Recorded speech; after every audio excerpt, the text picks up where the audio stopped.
Hello and welcome back to another tutorial.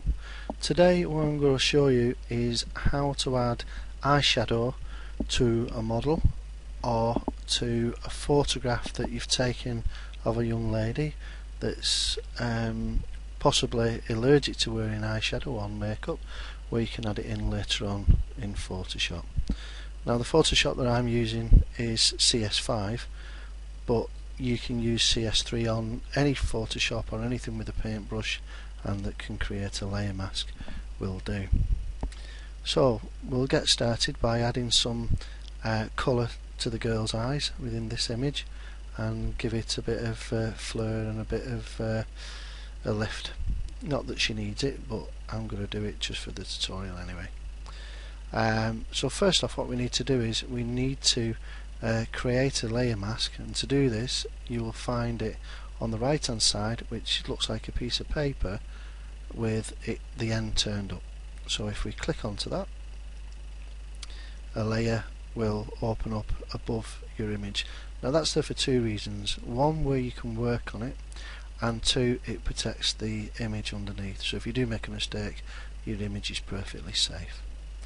So the next step, what we've got to do is we've got to create now some colour around the eyes to give the eyes a bit more of a lift and make the picture or the model a lot more beautiful than she already is.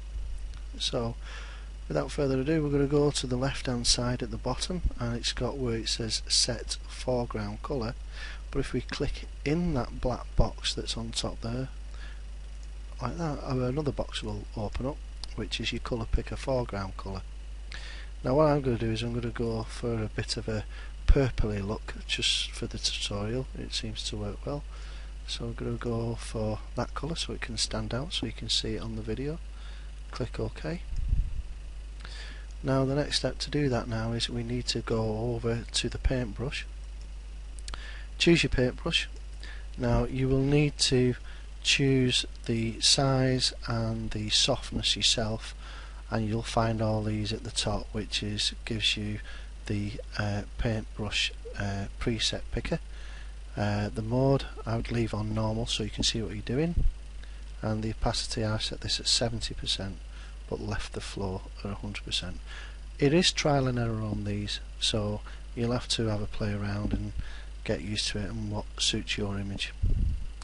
So what we're going to do is we're going to go into the corner of the eye here, and we're going to left click and hold it down and just go around her eyes like that. Now you probably think he's gone over, but I've done that for a reason, and I'll show you and explain it later on. So that's the colour that we're after, and that's the line that we're going through there. Now as you can see, I've overdone it on this side of the eye here and this side here. So what next step I need to do with that is quite straightforward. Go to the eraser tool on the left hand side, left click on that and choose your eraser. Now the opacity of the eraser I've got on this is 46, so I'm going to just drop that down to about 41, and the flow I'm going to lift up to about 30%. And what I'm going to do is just round the edge of that, just get rid of where I've gone over and just fine tune it down, and the same on this side, and just around the eyelashes, because obviously they're not going to put them out of sync with the eye itself. Need to just trim that up a little bit. That's it. Now as you can see, it still doesn't look quite right, because obviously it's a bit dark that goes on there, but this is where the magic happens.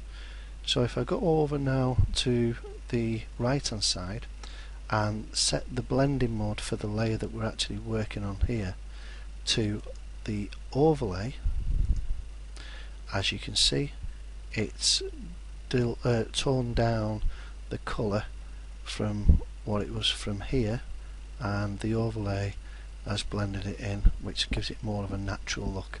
But saying that, where the edges are, it's still a little bit deep and sharp within the image, which doesn't make it natural. So to do that, you can drop the opacity down from 100%, and I'm just going to take it down to about 85 to blend that in a little bit more. And if I go back to the eraser tool and just shrink that down just a little bit, and then I can just tidy this little bit up in the corner to make it look a bit natural, a little bit natural there, and just blend that corner in.